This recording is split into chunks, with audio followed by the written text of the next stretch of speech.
before Athens, before Sparta. Europe's first great civilization rose on an island. Around 2700 BCE, the Minoans flourished on Crete, named for the legendary King Minos. They built palaces, traded across seas, and lived without city walls. The Palace of Knossos held running water, stone drains, and even Europe's first flushing toilets. Priestesses presided. Bull leapers vaulted across charging horns.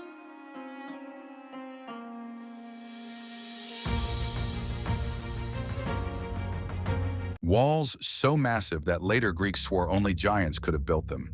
From 1600 BC, the Mycenaeans ruled the Aegean, the first true Greeks. Bronze Age warriors who became the heroes of legend, ruled by palace kings called the Wanaks. I have gazed upon the face of Agamemnon.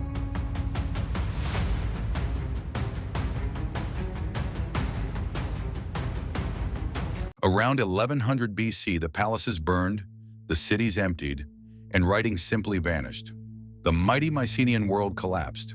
Populations fell by as much as 75%. Survivors scattered into small hill villages, raising livestock and tending crops in silence. Yet the darkness preserved a treasure. Wandering bards carried the heroic past from village to village, reciting tales entirely from memory.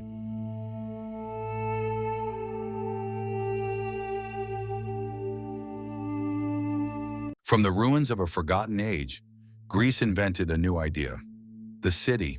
Between 800 and 500 BC, small communities organized into independent city-states, each crowned by a fortified acropolis. Mountains divided them. A population boom pushed them to innovate. At the heart of each stood the agora, where citizens traded goods and debated their future. I give the people themselves the power. Let every citizen vote in the assembly. This we call democracy.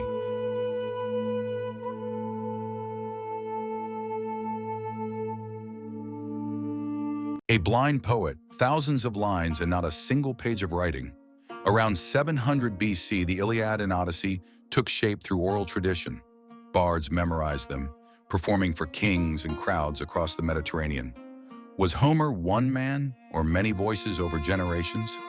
Scholars still argue. Sing to me of Achilles, swift-footed, his rage, and the grief that follows. Sing of much-enduring Odysseus, far from home.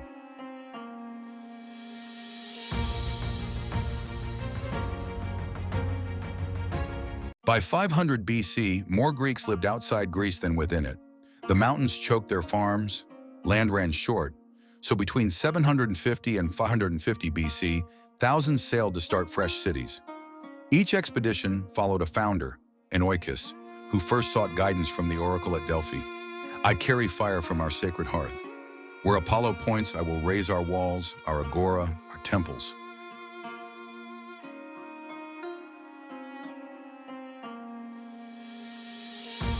One Greek city built its entire civilization around a single purpose: war. Around 650 BC, a terrifying slave revolt convinced Sparta that only military perfection could keep its way of life alive. From then on, every Spartan boy belonged to the state. At 7, boys entered the agog, the harshest training in the ancient world. Starved, beaten, and made to steal to survive, they were punished only for being caught.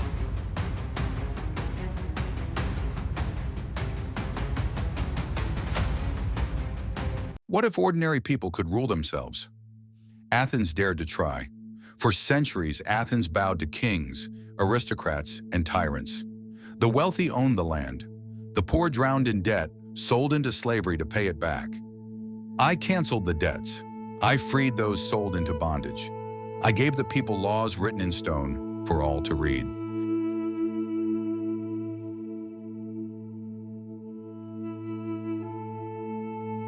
Two worlds collide, the largest empire on earth against a scatter of free Greek cities. In 499 BC, the Ionian cities rose against Persia. Their ruler, Aristagoras, begged mainland Greece for help. Sparta refused. Athens sent 20 ships. In 498 BC, Greek and Ionian forces burned the Persian capital of Sardis. King Darius I was enraged.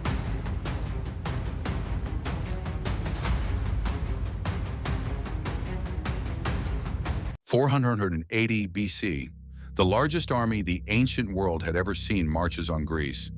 At the narrow pass of Thermopylae, King Leonidas of Sparta plants 300 warriors against impossible odds. Send the allies home. My Spartans stay. We will hold the hot gates with our lives.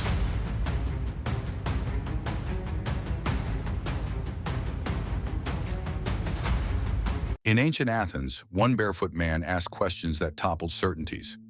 Around the 6th century BC, Greek thinkers like Thales stopped blaming the gods.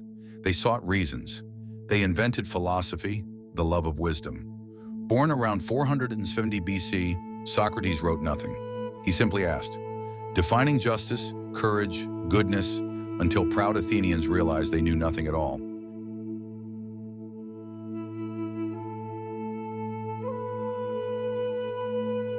One city, 50 years, the birthplace of the Western mind. After defeating Persia, Athens turned a defensive alliance into an empire. Tribute poured in, and democracy flourished. At its center stood one man, Pericles. Our city is the school of Greece. Here, power belongs not to the few, but to all the people.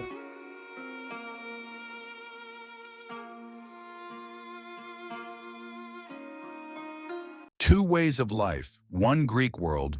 Only one could survive. Athens, the brilliant naval democracy. Sparta, the rigid military state. In 431 BC, their rivalry exploded into the greatest war in Greek history. Let them burn our fields. We retreat behind our walls. Our ships rule the sea, and the sea will win this war.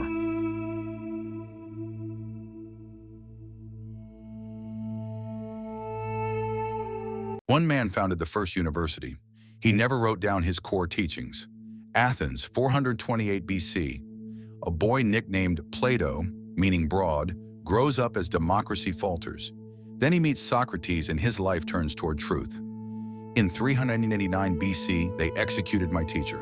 The wisest man Athens knew, condemned by its own democracy. I could no longer trust the crowd with truth.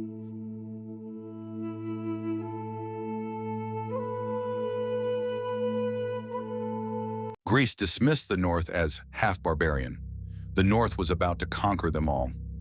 In 359 BC, Philip II inherited a bankrupt, surrounded kingdom. As a hostage in Thebes, he had studied Greek warfare. Now he would surpass it. They gave their spears the length of a man. I gave mine the length of 3.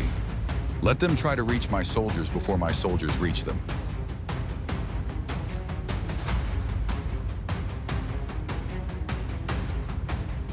A 20-year-old king, 13 years, most of the known world. Born in Pella, taught by Aristotle, Alexander inherited his father's army and a hunger for the ends of the earth. In 334 BC, he crossed into Asia and struck at the Persian Empire of Darius III. The Gordian knot? I drew my sword and cut it. Prophecy said its untire would rule Asia, so Asia is mine.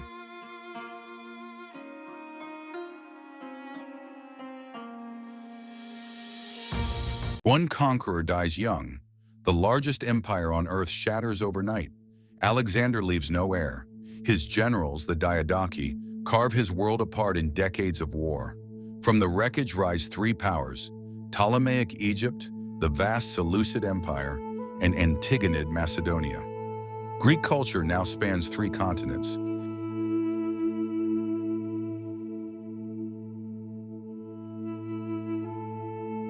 Greece gave the world philosophy and democracy. Rome gave it chains. By the 3rd century BC, the great city-states had exhausted themselves. Macedonia's kings now ruled a fractured Greek world, just as Rome rose in the west. Yet conquered Greece conquered Rome in return. As Horace wrote, captive Greece took captive her savage conqueror. On